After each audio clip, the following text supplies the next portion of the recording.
Today, I want to talk about the launch of my first game, Sipssassin, what went wrong, what maybe went right, and what you could potentially do for the launch of your next game. For those who don't know what Sipssassin is, it's a stealth action parody game about stealing people's drinks without getting caught. So first off, I just want to get right into it, get into the numbers. I know everybody's here probably to just see the results, and so we'll get into that in just a second. But I do also want to say, if you do stick around, you'll hear more of the context and hopefully learn from my mistakes so that you don't make them for your next launch. We've got the first month, I made about $300. That's before tax and chargebacks and the 30% Steam cut, so I'm probably only getting like 150 bucks at the end of the day, something like that. That was the result of 37 sales, 3 chargebacks, and we are now sitting at about 730 outstanding wish lists. Some of the sales weren't from wish lists, so it's kind of interesting, but so I think on Steam it actually technically says like 2 to 3% wish list conversion rate, but if you just take like the pure numbers, I mean, we're talking like a 5% conversion rate, something like that, which is not great. I was really hoping for more like 10%. But, you know, here we are. So, first thing I wanted to talk about is my marketing strategy. What was I really even thinking, like, going into making this game in the first place? First off, I was trying to make a unique game. I mean, quite honestly, it's called Sipssassin. I hadn't really seen too many games that were this, like, stealth assassin parody game, specifically about stealing people's drinks. Obviously, there are games that are all about, like, causing mischief and, like, doing goofy things. There are games like Untitled Goose Game, Just Crow Things, and Pizza Possum that kind of take the whole formula of, like, Hitman, and they make it more, like, goofy, bright, colorful, and animal-themed. So I was going for that kind of a thing with, you know, more of, like, making fun of, like, the assassin games that I loved growing up. So that was my strategy from just the get-go. I also posted about it periodically throughout the year as I developed the game, and I entered it into the October 2024 Next Fest. In the lead up to release, I took about a month to get as many YouTuber streamer emails as possible and send out emails with keys and all that kind of good stuff, hoping that someone with a like higher tier, like following 100,000 to like 1 million or more, to play my game, notice it, react to it, be excited about it, and hopefully that would make all the difference and it would just pop off and more people would play it and it would get more coverage and yada yada yada. Well, not a ton. I will say, specifically on that last note, I did send out about 150 emails. I had about 5 YouTubers play the game and make videos on it. I reached out to about 200, whew, no, not even close. I reached out to 25 press people. I got about 3 press releases out on Games Press, which, thanks to Orange Pixel for mentioning the free site Games Press for putting out press releases, super awesome. I contacted IGN, didn't really get much out of it, surprise, surprise. But I got about 3 articles written about the game, including like an upcoming games list, which was really cool. The biggest thing there was Rock Paper Shotgun actually wrote about the game, did like a little in-discovery sort of article on the game, which was super, super cool. And I do feel like sharing the game earlier on actually did help. Not only did I bring the game to local events and had a few playtests with people, getting people's thoughts just throughout the whole process of development, which of course, like anybody, I probably could have done a lot more, but still, you know, doing that was really helpful. I did share a little teaser online like about a month or 2 after I started working on it, and that actually caught the attention of the Next Indie YouTube channel, and I was asked to join the Next Indie Showcase for June 2024, which was really, really cool. However, showing it early online meant that what people were seeing wasn't like a super polished version of the game. And so there were a few placeholder things that I kind of like left in for the first trailer. Basically, I had like free assets, one of which was a Metal Gear Solid sound for like the little alert. And it wasn't the exact Metal Gear Solid sound, but it might as well have been because people thought it was. And so I got called out a little bit on the next indie showcase. And also kind of leading into like that next sort of marketing beat that I had, which was joining the Next Fest on Steam, the Steam Next Fest for October 2024. I was putting out the demo maybe a little bit before it felt totally ready. I mean, having that deadline was super helpful because I actually got something out, and I do feel proud of that. But at the same time, what I put out was not nearly what the final product was going to be, just in terms of some of the mechanics and stuff, and some of the assets that I actually had in the game, like literal gray boxes still in the game. Which I don't know. Yeah, it felt half-baked to me looking back on it. And there was also like no lead up or coverage leading into Next Fest, which I feel like was a mistake. I think moving forward, I would actually want to reach out to more press and streamers and people in the lead up to Next Fest so that they know about the game and know about the demo and can get excited about it and actually put it on their lists of things to play. So that was definitely a missed opportunity. Still, I got about 200 wish lists, which was actually double what I had at the time. I only had about 250. So at the end of Next Fest, I actually had 450 wish lists, which was awesome. Better than, before anyway.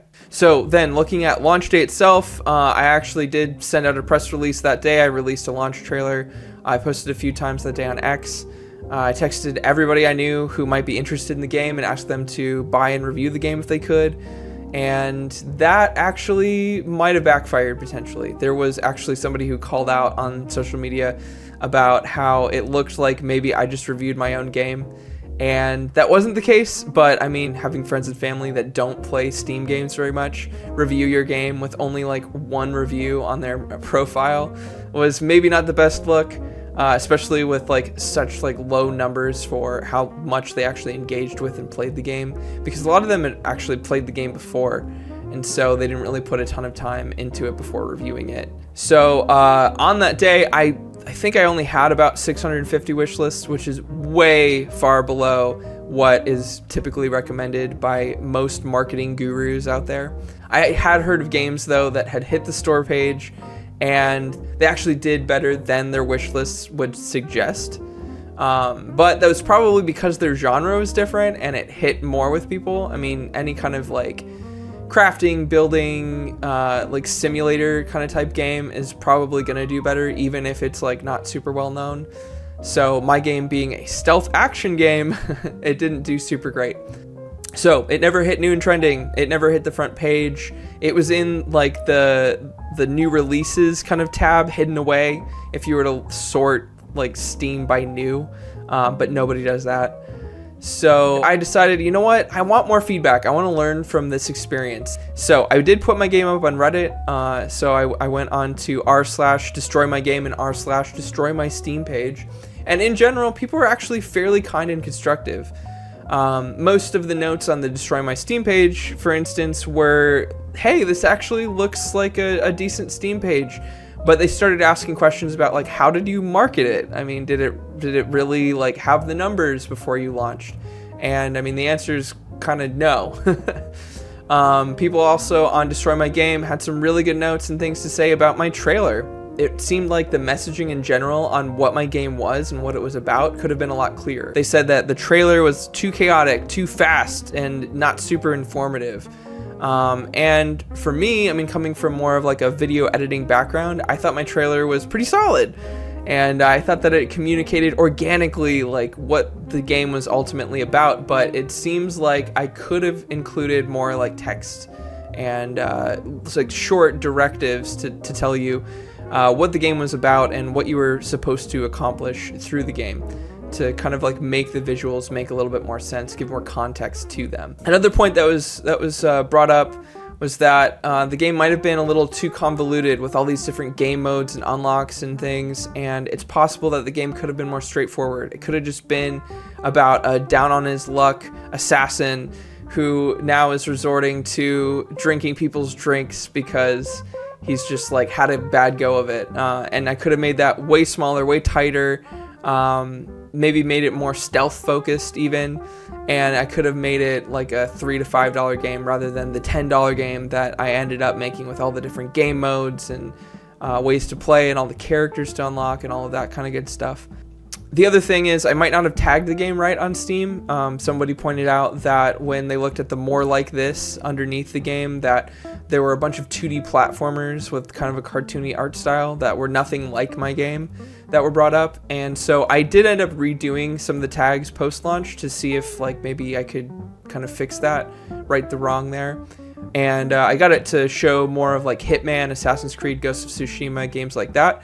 But those games are also way bigger than my game. So I'm not sure, even though my game is like a 2D Hitman essentially, I don't know that that's quite right either. So I don't know, maybe I'll have to experiment even further with that. The black and white art style could have been a little bit of a turnoff to people. It's not super eye-catching. I was kind of hoping that it would be eye-catching in sort of an inverse way.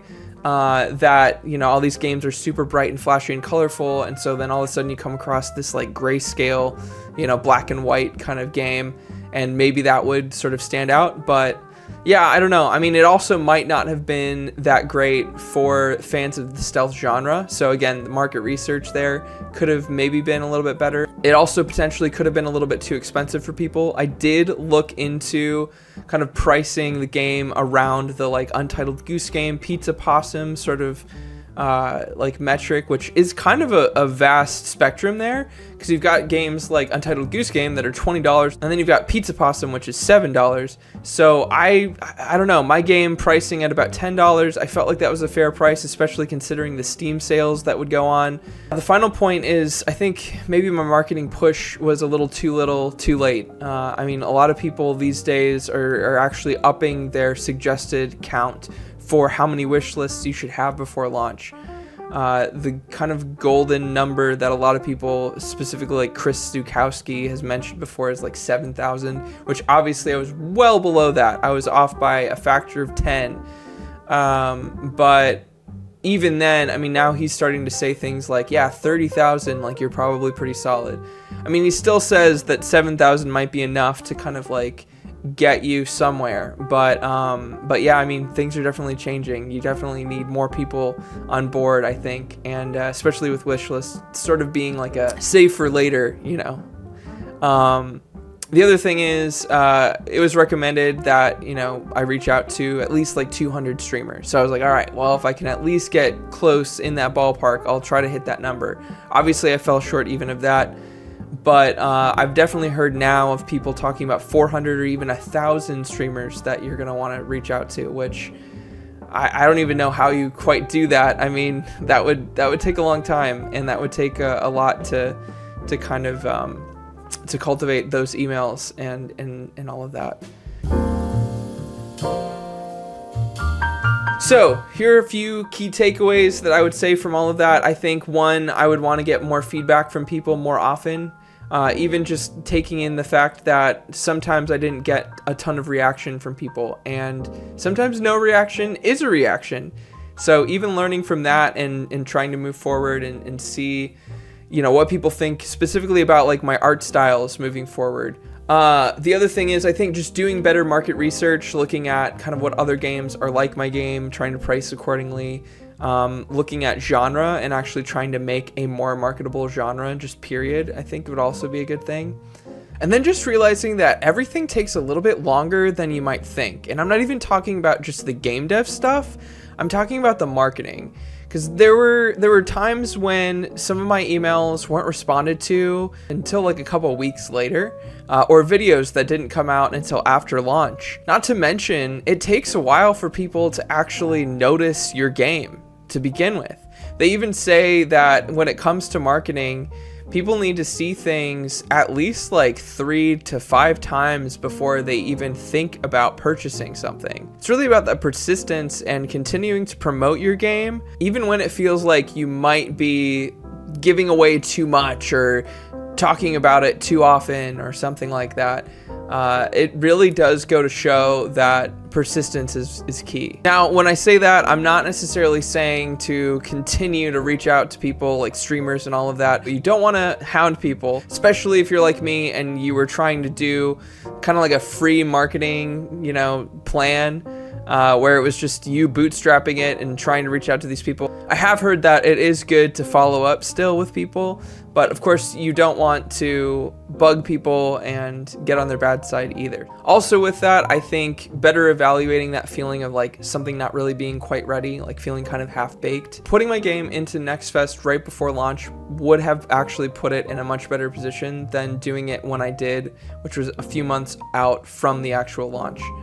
Now, at the time, I was hoping that the game would be out a lot sooner, so it's kind of hard to know that all that stuff for sure. But in hindsight, I think waiting can sometimes be the better move than just trying to push something out. So in the end, obviously financially, it was definitely a flop, I would say. But I mean, still, I'm really proud of the game. I think it's a fun game. But I definitely think that I could have done a whole lot better in the marketing department and just different steps along the way. Hopefully I can learn from that and do better next time. Well, moving forward, I definitely want to make games smaller. I also want to make them cheaper, and I want to make them faster.